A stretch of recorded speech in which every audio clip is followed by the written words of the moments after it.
I really don't know about it.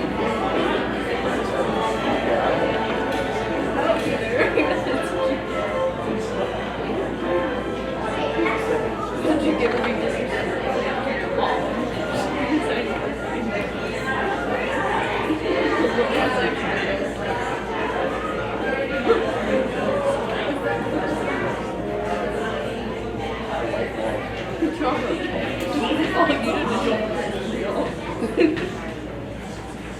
Hello, everyone. I don't know why I ever bother to bring like a fancy change of clothes when I never get time to change into fancy set of clothes. Hello, welcome. My name is Mr. Borrata, or Mr. P. I'm the upper school theater teacher here at the First Academy. We are so excited you're here to see our fall play, Gift of the Magi. A couple of notes before we get started. So make sure that your electronic devices are turned off, no beeps, no sounds, no flashes. Please, please, please. There were no cell phones in the old day of 1917. Okay, that was a weird teacher that would say that. But just make sure your phones are off, guys, so that we're not distracting the performers and that we are helping to maintain the ambiance of this beautiful scene that we have created in here. Also make sure that if you need to use the restroom at any time, be aware the actors are using both of these exits. So just be aware, you need to get up at any time. Someone may be coming the other way, so be careful as you go through. Restrooms are out in the lobby. You'll take a right once you get to the stairwell. There will be a 15-minute intermission halfway through the show after Act 1. Please, please, please buy concessions, buy Fanograms, buy Cheetos, buy Doritos, buy 17 of them, save them for Christmas, stocking stuffers. All those things help support the programming that you see here. It has been a labor of love. This is first time in a while we've done a fall play. It's been a 5-week rehearsal and build process. So all this has been done in 5 weeks. From the set, the design, the execution, to the acting, props, all of it in 5 weeks. It came early from the summer and they've been working really hard. So please, please, please, be generous with your applause, with your oohs, with your ahs, with your laughs, all of that. The actors feed off of the energy. We love it. So please be generous. Tonight is our opening night. Our actors are actually waiting backstage, so if you give them a little clap so they can hear you.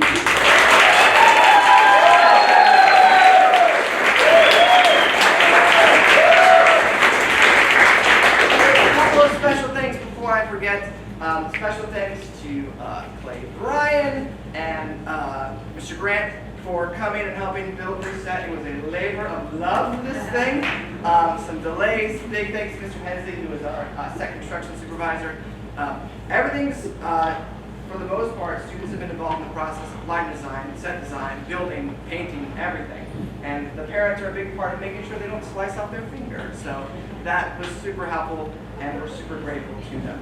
I'm going to invite up now our middle school principal, Dr. Coulter, who's going to lead us in prayer, and then I will say one last thing, and we'll get started.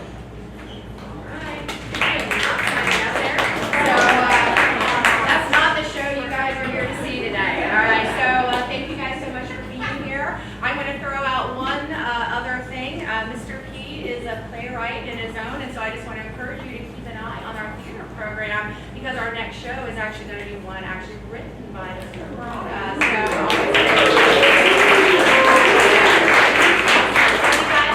Bow your heads with me. Dear Lord, thank you so much for bringing us here together. Please be with all the students tonight as they come out here and perform. Calm their hearts and just allow them to perform to the best of their ability and just remind us all that everything we do is for your glory. And we're just so grateful for you and the fact that you let us thrive in this world. In Jesus' name, amen. Amen. All right, so our actors backstage, if you want to give me one more big round of applause.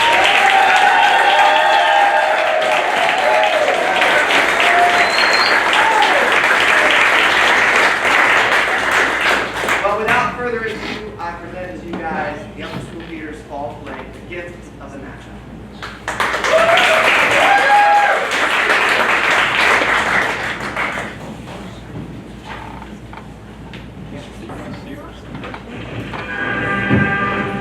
Over there,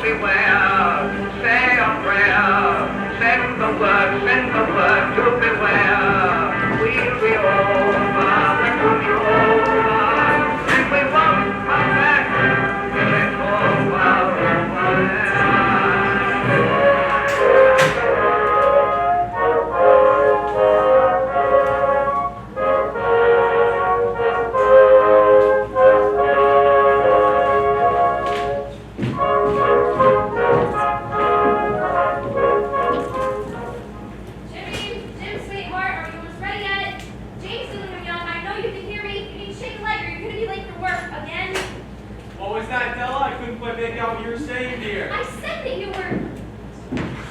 Oh, you know good when you hurt the old finger.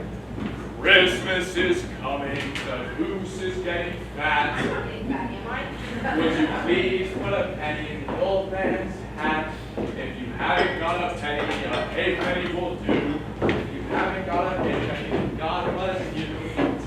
Stop! I mean, Della, be careful. I've got to finish getting dressed and move back to get to work. I have a long list of things to do today, too. Are you sure, right, Della? Yeah, that's fine. Well, in that case, may I have your request for Majesty's permission to speak? Well, granted, but make it quick. I would just like to inform Majesty she is looking particularly lovely this morning. I wouldn't be surprised to find a photo from this Sunday's edition of the Blue Blog. Oh, you shouldn't, should you? Well, I hate to disillusion you, but I don't think those photographers down at your newspaper find too many of their models down at Mr. Fiore's fish market, which is where I'm headed after I clean up around here. You never know. I might just send one down there to take a portrait of mine, Well, then I suppose I better look presentable. No, leave your hair down. Your hair down. You know how I finish now. I know you do, sweetheart, but I'm a married lady now. I need to wear my hair up when I go out in public. It's a good thing you didn't have your hair up that day when we first met out in Coney Island. I remember thinking to myself, James Dillingham Young, that's it. She's the one. You're going to marry that girl with the blue straw hat and yellow ribbons and beautiful long blonde hair. And when I saw you, I thought, Deadly Kraus, that boy with mustard on his chin, is staring at you. I couldn't help myself, sweetheart. Why? Didn't you have a napkin, or does Nathan's hot dogs still have napkins? I couldn't help myself staring at those beautiful boy hair. Oh, no, that's enough, Jimmy. The New York Herald expects punctuality from its employees, especially from a reporter. And we certainly can't afford to be risk getting into any trouble at work. You're right, you're right. 7:27. There's enough time to walk 14 blocks and waltz in the lobby of 34th and Broadway at approximately 8 o'clock in the a.m. Are you sure you watch this right? Let me see that. I watched out my grandfather work on time, my father work on time. We do the same for me. Well, if it is right, then you'll get to your desk on the 5th floor at precisely 8:05 in the a.m. I bet it's late. I'll scoot before it gets any later. Jawohl, mein Lachsbacken.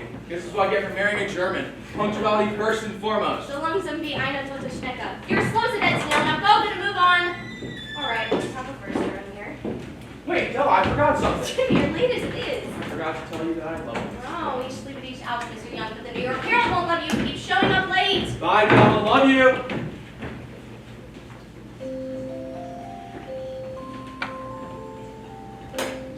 Christmas is gone, my goose is getting fat. Would you please put a penny in the old man's hat? If you haven't got a penny, a halfpenny will do. If you haven't got a halfpenny, then God bless you.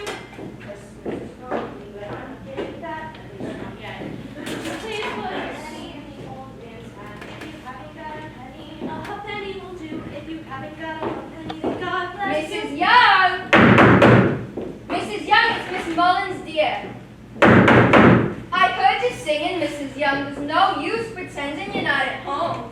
Oh, well, come on in, Miss Mullins. I mean, I was just in a rush to leave. You know, there's so many things to take care of before Christmas Day. Yes, dear, there are. And that's precisely what I've come to talk to you about. And what might that be? Well, dear, I was hoping to catch your husband this morning before he left for work. Oh, well, I'm sorry then. James likes to get an early start in the morning. You know, mornings with his hat at 51. No, I don't know that, Mrs. Young. I'm an American, born and raised. No, I'm Miss Mullins, born and raised. But my father still speaks quite a bit of German. That means loosely the early bird catches the worm.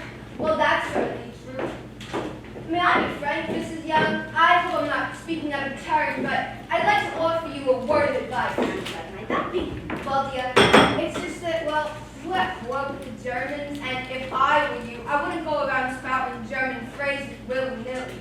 Some people might get the wrong impression. And what is that? That you're a German sympathizer, dear. That you're not a real patriot. I will have you know that my parents chose to come to this country. My mother, God rest her soul, and my father told us everything they had to get, and they wanted so much to become Americans. I'm a patriotic American, just like you, Miss Mullins, but I'm also proud of my German heritage, just as you must be proud of yours. I'm proud as much to be Irish, but we're not at war with the Irish, dear. The Germans are our enemy. I am not your enemy. No, dear, it's not. You and your husband are my tenants, and as my tenants, I must insist that you pay rent on time. It is now the 21st of December, Mrs. Young, and your rent is now 3 weeks late. Yes, I know. I'm so sorry we're late on rent. And if it gets any later, I'm afraid I'm going to have to take more drastic measures. But see, my father's been very ill recently. We've been having to pay the doctor's bills and help him with his expenses. We even thought of moving him in here with us. Really, dear, there's how many room in here for the two of you as it is. I am more than aware of that. And you understand that failure to pay your rent is grounds for eviction. But you see, my husband, he recently got promotion at the paper. He's very nice, dear. But the rent, I paid the rent for the first week of the month. that's all good and well, dear. But you still owe, like, I'm not even sure. It's so late. Look at this. It's $20.19 for the last 2 weeks. Just let me give me a second. Well, here is $5. And then another dollar in coins. And then another dollar.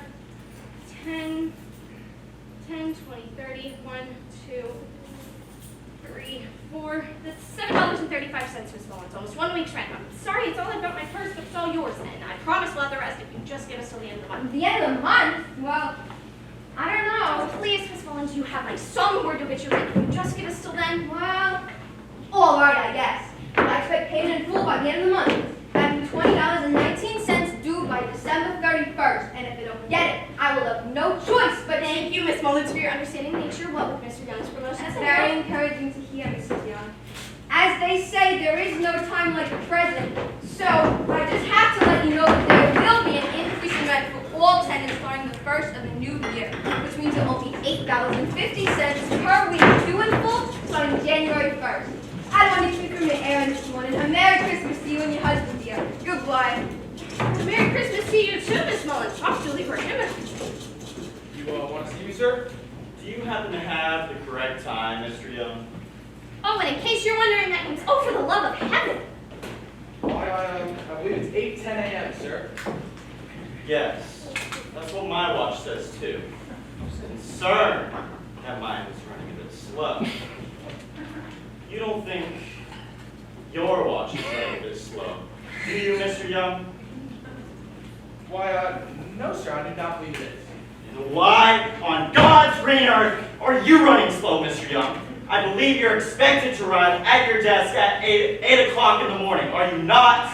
Yes, I am, sir. And at what time, Mr. Young, did you arrive at work this morning? Why, I believe I arrived at the Herald at 8 o'clock, sir.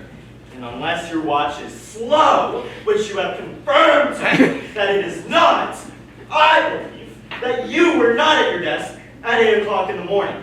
In point of fact, you were not there at 8:01, 8:02, 8:03, nor even at 8:04. In point of fact, Mr. Young, you arrived at the Herald at 8:05 this morning. I am terribly sorry, Mr. Bennett. It was not my intention to leave work. You see, on the way here this morning. Save your breath. As her most esteemed predecessor in the publishing business, Benjamin Franklin, so aptly put it, he that is good for making excuses is seldom good for anything else. I have noted that you have shown an unfortunate predilection for tardiness as of late.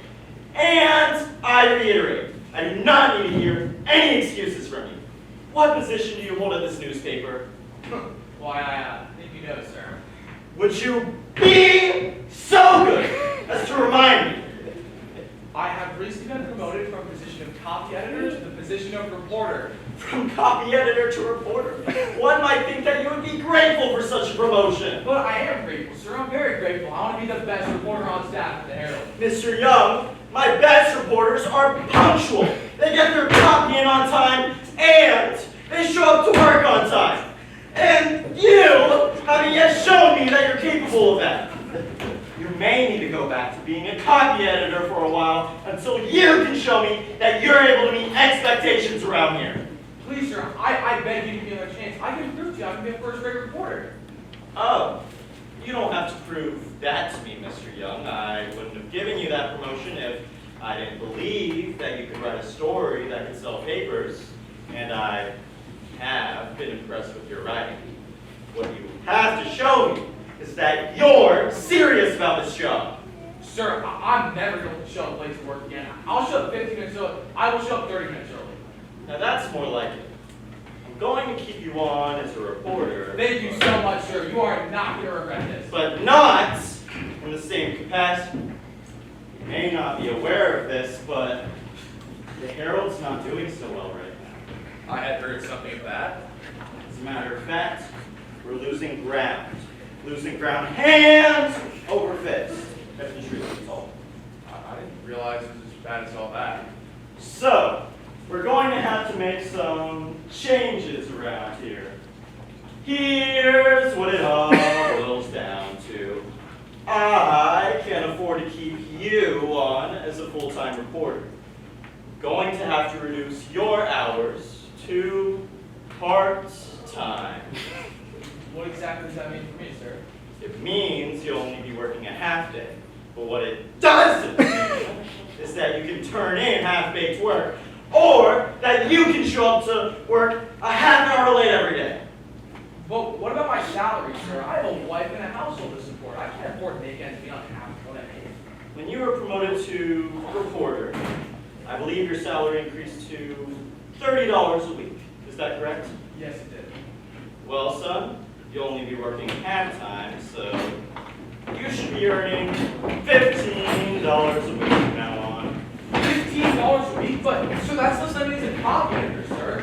If that's the case, I'll have to subscribe to full-time copy editor. Hold your horses, Mr. Young. What was your salary as a copy editor? It was $20 a week, sir. $20 a week, was it? Well, then it'll stay $20 for you as a part-time reporter. That's the best I can do. Take it or leave it. I'll take it, sir. And I'll prove to you I can be a full-time reporter. I hope you do show me. Good day, miss. What can I do for you? Well, you see, I've got something here. Oh, that is very, very nice. What is, miss? And you can start by showing up to work on time on Monday. Yes, sir. 7:30 sharp. The cameo brooch, the one right there with the yellow background? Oh, would you like to see it? Oh, yes, may I? Sure. Oh, it is lovely, isn't it? Yes, miss. Quite lovely. The painting of the young lady is so done. The artist who made it must have had a very steady hand. Oh, no doubt about that, miss. I'm asking $17.50 for it. Oh, no, I can't possibly afford something. No. Actually, that's not the reason I came in today. Yes? Oh, what have you got there, miss? Would you like to show it to me? Ah, the earrings, aren't they? Yes, but not just any earrings. They are beautiful, handmade mosaic earrings encased in the most delicate, solid gold. Uh-huh. And do you want to sell these? Yeah, I think so. Yes, I do. Uh-huh. And how much do you want for them? Oh, well, I don't know exactly. I'd like $20.19. $20.19. How, may I ask, did you No, arrive? wait, just a minute. There's the grocer and the butcher. I'd like $28.23, please. Really, miss? I'm astonished. I don't understand. Yes, I'm quite sure that's the amount I'll need. $28.23. Well, the very nice earrings, miss, but the most I could give you is $18. Oh, no, I made a terrible mistake. I just go. Good day, miss. You know what? Actually, Mr. Kabrinsky. Krinsky, may I show you the earrings again? Sure, but I already made my offer. Oh, but you see, I haven't told you the story of these earrings. You see, they belong to my mom. That's nice. My papa gave them to her. I see. Now, before they were married, my mama had a little pet, a little blue parakeet that she loved dearly. Now, one day when she got home from work, she was shocked to find that Haley's delicious little cat had killed her beloved Magi, which had somehow managed to escape from its cage. She was so terribly distraught that she ran to find my papa and tell him what had happened. She cried and cried, and he held her in his arms, but she was just inconsolable. Now, you see, my papa had been searching high and low to find just the right thing to give to Mama as an engagement present, and that day he found these beautiful earrings. You mean? Yes, these very ones. I see. Do you see the little bluebird mosaic so carefully laid into them? The bird flying upwards to the sky is now filled with a glorious song. Well, Mama was so unhappy that day that Papa decided to get her right back. And when he did, she began crying even harder. What have I done now, Papa? I've done made things worse, not better. He told her he would take the earrings back if they upset her so much. No, she cried. They're such beautiful reminders of my little bird. I love the motto and I love you, and I can't wait to marry you. And not long after that, we married and we married. And not long after that, I came home. Yes, that's very nice, miss. But you see, it wasn't so nice. What happened? Well, I was just 5 years old when I lost my mom in a terrible accident. You must remember what happened with the General Slocum. Oh, who could forget such a tragedy? Over 1,000 souls lost when that ship caught fire and sank into the East River? And my mama among them. I'm so sorry, miss. But now, these earrings are one of the very few things I have that were hers. They're very precious to me. Of course, I understand. But now, I've got to sell them. Are you sure? Yes, they will no doubt make someone else just as happy as they made my mother many years ago. Will you buy them, Mr. Kavinsky? Thank you for telling me a story, miss, and I am deeply sorry to hear the last of your mother. No, thank you. But the most I could give you for these would be $20. But there are no others Sorry, like miss, this I anywhere. already made my offer. Buy I me and my can't father's do anything hometown to else on Danzig. Wait! Did you say Danzig? Your papa was from Danzig? Yes, my papa and my mama as well. Get out of town! My brother-in-law married my younger sisters from Danzig. To tell you the truth, we never thought she'd marry. But one day she met Felix Berger, and things just happened to work out. Could you believe they met right here in this very shop? I knew there was something special about this place. Oh, I don't know if it's anything special. One day Felix went in to buy a pair of cufflinks. Mariska was behind the counter. One thing led to another. My sister had us so fast. My husband from Danzig. That is wonderful. Wonderful? More like a miracle. Mariska was no spring of chicken, as they say over here. We all thought she'd end up a spinster like my Aunt Zipper. May she rest in peace. Mr. Kavinsky, these earrings, they're a miracle too. They brought my papa and my mom together so many years ago in Danzig, and now, by some miracle, they found their way all the way from Danzig to your shop, and all I paid for them was $28.23. 28? Oh, please, Mr. Kavinsky, they were my dearly departed mamas, all the way from Danzig. All right, I give in. You'll get your $28. And 23 cents. 23 cents, okay. Oh, wait, no, everything about that. Let's just make it equal 30 and call it a deal. What chutzpah this one has? 30? Ah, no, wait a minute. Well, you shook on it, Mr. Kavinsky. Again, I say, what chutzpah? Fine, we'll get your 30. Thank you, Mr. Kavinsky. You'll sell them for at least twice that much. Yeah, from your mouth to God's ear. Thank you, Mr. Kavinsky. Which suppose? Ah, I should have known you were Jewish. Not Jewish, German Lutheran, but I picked up a few tricks living in the neighborhood. Good day. Good day, miss. Merry Christmas to ya. Another nice one tea. Yes, thank you. Gotta take all the luncheon now. Well, I hope my son will be there by now. I suppose it's the head off for both of us. We'll start with the cream mushroom soup, then we'll have your delicious bowl over salad, then the baked ham with carrots and boiled potatoes. Very well, madam.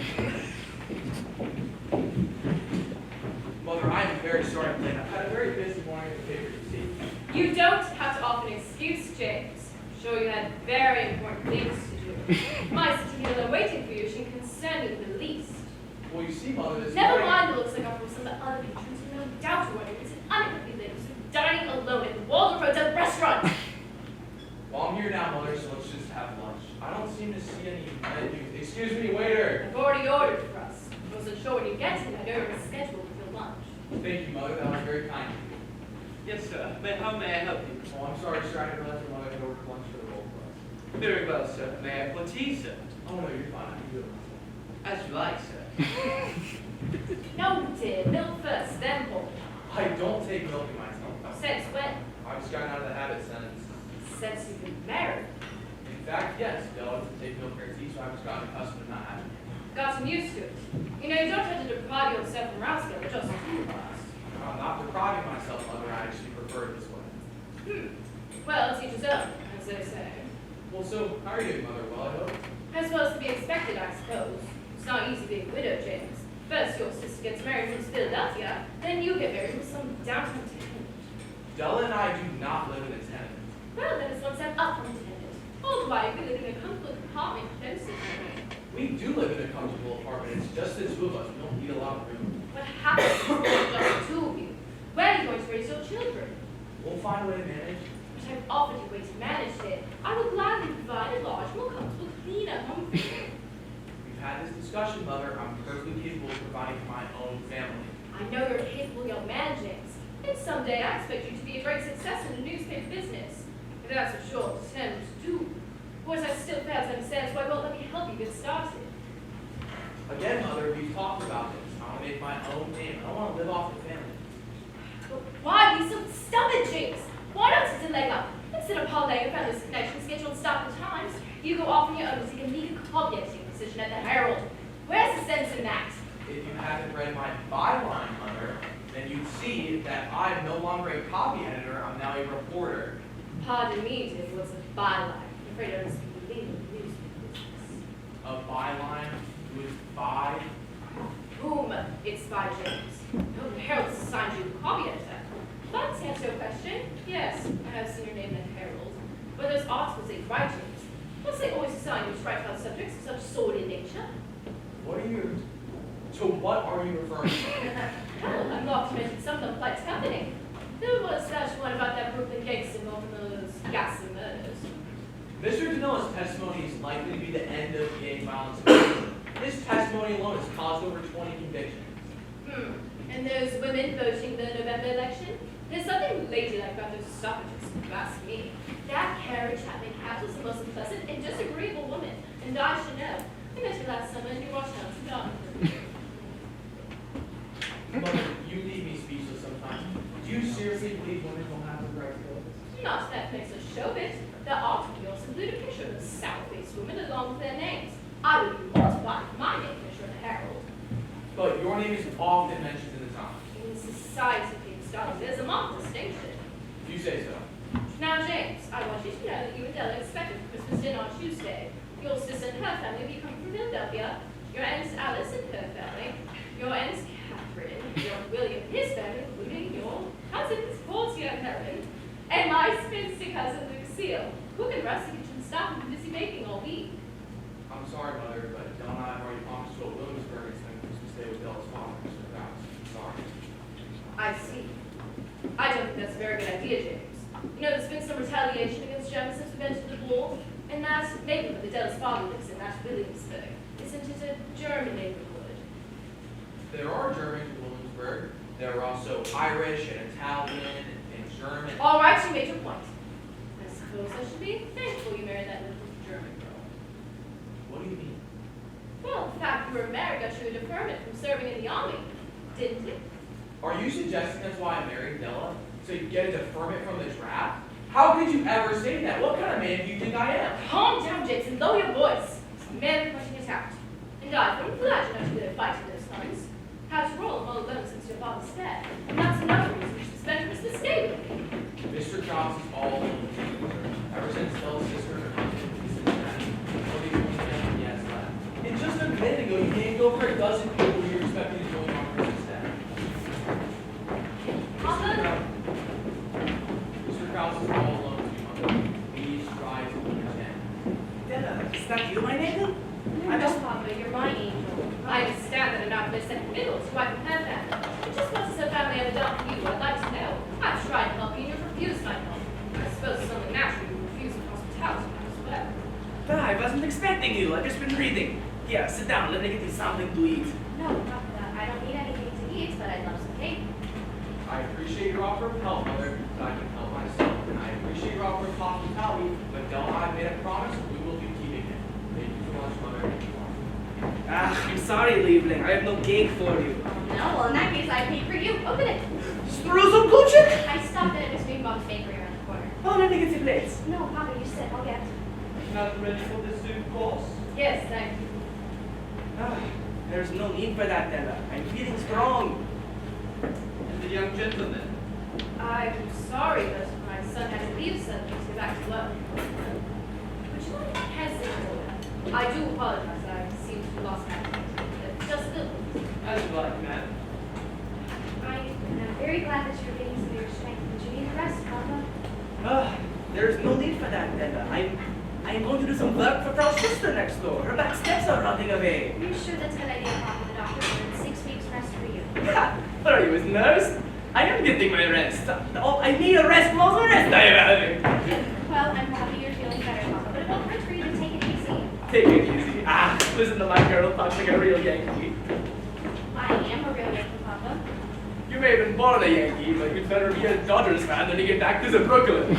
Oh, of course I am, Papa. It's good to hear you laugh. It's good to hear you laugh too, Princess, and I worry about you, you know. Why? What's there to worry about? I have a handsome Papa who is getting stronger by the day, and I have a handsome husband who loves and provides for me. Of course James loves you, Lee, and who would not? But does he provide enough for you too?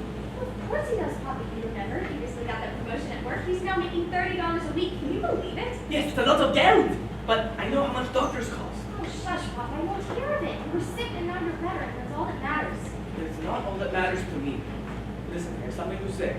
It is only because of you and your husband James, that I'm able to sit here and enjoy this beautiful Streuselkuchen with you. If not, who knows what would happen? You were only 5 years old when your mama died. I've had to be mama and papa to you your whole life. Now, sie sind nicht Mutter und ich bin das Kind. Oh, Papa, that is not so. I will always be your daughter, and you will always be my papa, but it's just my turn to get for you right now. I keep this photo of your mama on my Bible. It was taken on her wedding day. Oh, she's beautiful, just the way I remember her. The way I remember her too. See these earrings she's wearing? These beautiful earrings with this bluebird mosaic on them? I know I've told you the story of those earrings before. Yes, many times. I can tell that story by heart.